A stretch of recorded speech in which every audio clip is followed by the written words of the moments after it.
ఒక్కసారి కొమ్మూరి గోల్డ్ కి కాల్ చేయండి. తాకట్లో ఉన్న మీ బంగారాన్ని విడిపించి మార్కెట్ ప్రైస్ కి వాళ్ళు కొనుక్కుని మిగతా డబ్బులు మీకు ఇచ్చేస్తారు. హాయ్, వెల్కమ్ టు మన టీవీ. మన టీవీ ఉంది మన కోసం. నేను మీ జర్నలిస్ట్ మనోజ్.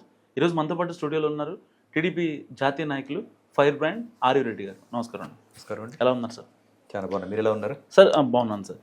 2 రోజులుగా ప్రశ్న రావణ్ అరెస్ట్ అవ్వడం, పిఠాపురం తీసుకెళ్ళడం, మళ్ళీ పక్కన సర్పవరం పోలీసులు మనోడికి బెయిల్ రాగానే వెంటనే అక్కడే పోలీసులు అరెస్ట్ చేయడం.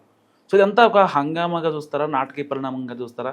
నిజంగానే ఏదైతే ఆ దళితుల శంకారావం సభలో ప్రశ్న రావణ్ కావచ్చు, జడా శ్రవణ్ కావచ్చు, ఇలాంటి కొంతమంది మాట్లాడిన మాటలు సమర్థనీయమంటారా? మీరే అన్నారు, మీ ప్రశ్నలోనే మీరే అన్నారు సమర్థనీయమా అని అన్నారు. అసలు ఇది అంటే ప్రజాస్వామ్యంలో ఉన్నప్పుడు వీరు ఏదైతే అన్నారో దాదాసాహెబ్ బాబా అంబేద్కర్ గారు రచించిన రాజ్యాంగంలోని ఫ్రీడమ్ ఆఫ్ స్పీచ్ అని చెప్పాను. ఫ్రీడమ్ ఆఫ్ స్పీచ్ ప్రతి ఒక్కరికి కూడా కాశ్మీర్ నుండి కన్యాకుమారి వరకు 145 కోట్ల మంది ప్రజలకు ప్రతి ఒక్కరికి ఫ్రీడమ్ స్పీచ్ ఉంది. అది మీ రైట్. కానీ ఆ ఫ్రీడమ్ ఆఫ్ స్పీచ్ని మీరు అబ్యూజింగ్ స్పీచ్గా చేస్తానంటే అది ఊరుకునే పరిస్థితి ఎవరికీ లేదు. అది వారికి కూడా వర్తిస్తుంది కదా. ఎవరైతే విమర్శించారో, ఎవరైతే తప్పుగా అంటే ఉన్న స్థానంలో ఉండే వ్యక్తులు కానివ్వండి, ప్రభుత్వంలో ఉండే అధినేతలను కానీ అంటే అది ఎవరికైనా వర్తిస్తుంది కదా. ఈ రోజు మీరు అన్నారు గడిచిన రెండు రోజులు పెట్టి విపరీతమైన పరిణామాలు. అంటే అతను ఏదైతే పిఠాపురం నుంచి వచ్చిన తర్వాత మళ్ళీ సర్పవరం, ప్రభుత్వం చట్టం తన పని చేసుకుంటూ పోతా ఉంది. ఆ చట్టంలో భాగంగానే తను ఈరోజు ఎవరైతే మన పిఠాపురం నుంచి మళ్ళీ సర్పవరాన్ని తీసుకెళ్ళేదంట. మీరు ఇద్దరు పేర్లు ఎత్తినారు. ఎవరైతే శ్రవణ్ కుమార్ అనే వ్యక్తి కానివ్వండి, ఇతరత్ర ఎవరైతే ఈ యొక్క జోసెఫ్ అనే వ్యక్తి కూడా ఎందుకు అరెస్ట్ చేయబడ్డాడు, ఫస్ట్ దానికి ప్రశ్న చేసుకోవాల్సిన అవసరం ఉంది. మరి ఇదే ప్రశ్న అని చెప్పి అనుకునే వ్యక్తులు, ఇదే ప్రశ్నిస్తామని చెప్పుకునే వ్యక్తులు గత 5 సంవత్సరాలు ఎక్కడికి వెళ్ళి దాక్కున్నారు?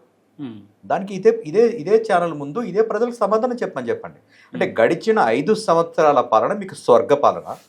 ఈ రోజు మీ కిట్టని వ్యక్తులు ఎవరైతే వస్తున్నారో ఆ వ్యక్తులు అధికారంలో ఉంటే మీకు అది వేరే ఉప్పు నీరుగా మారిందా? అప్పుడేమి మీకు గంగా నీరు, ఇప్పుడు మీకు ఉప్పు నీరుగా మారిందా అనే సంగతి మరి ఆ వ్యక్తులు ప్రశ్నించుకోవాల్సిన అవసరం ఉంది కదా.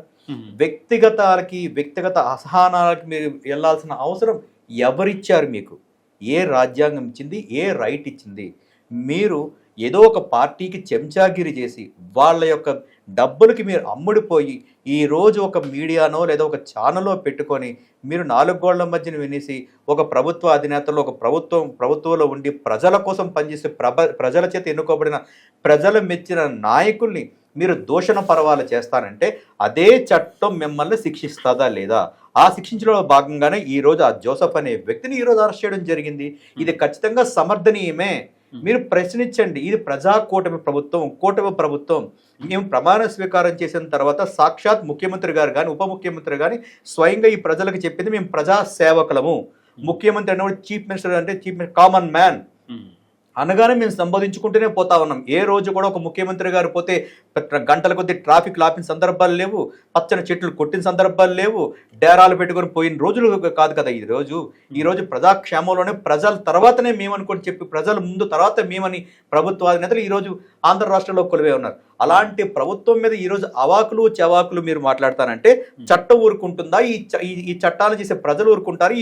ఈ ప్రజల చేత ఎన్నుకోబడ్డ ప్రభుత్వం కానీ, ఈ ప్రజలు సమర్థిస్తున్న ప్రజలు కానీ, ప్రజలు సమర్థిస్తున్న ఈ ప్రభుత్వం కానీ, అదే ఈ ప్రజల చేత ఏర్పడిన ఈ ప్రభుత్వం కానీ, ప్రజలు కానీ దీన్ని సమర్థించే పరిస్థితి ఉంటుందా?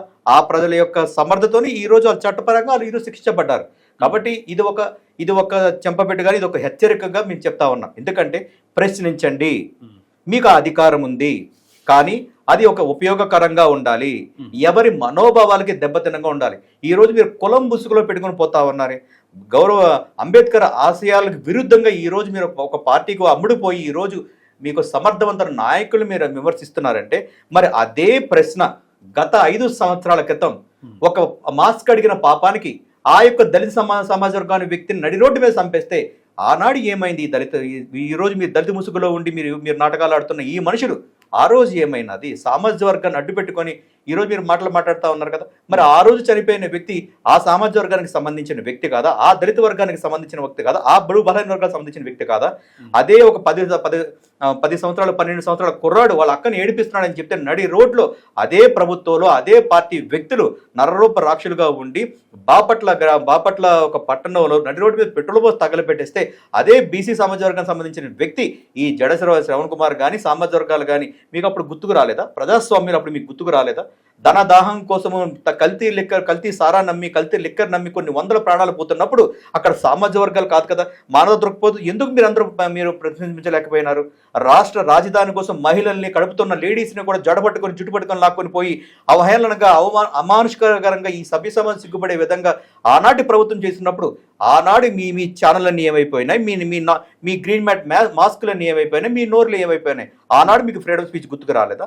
అంటే ఆనాడు మీకు అనుకూలమైన ప్రభుత్వం, మీకు అన్ని విధాలుగా డబ్బు సమర్పించే ప్రభుత్వం కాబట్టి మీకు ఏమి చేసినా సరే ఆ రోజు మీ కంటికుండే నల్ల పొరలు మీకు మూసుకున్నారు కాబట్టే ఆ రోజు మీరు సమర్థించడం జరిగింది.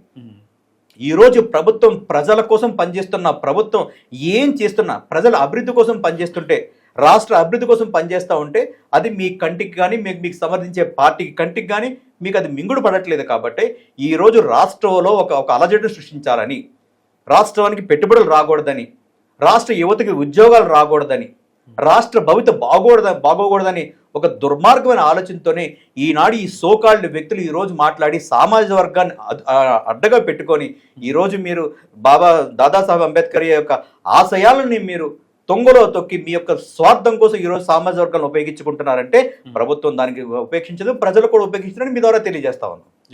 Thank you so much. So ఇది ఆర్యరెడ్డి గారి అనాలిసిస్. మరి మీరేమనుకుంటున్నారు? నిజంగా ప్రశ్న రావణ్ అరెస్ట్ అవ్వడం సమర్థనీయమా? మస్తుగా కామెంట్ చేయండి.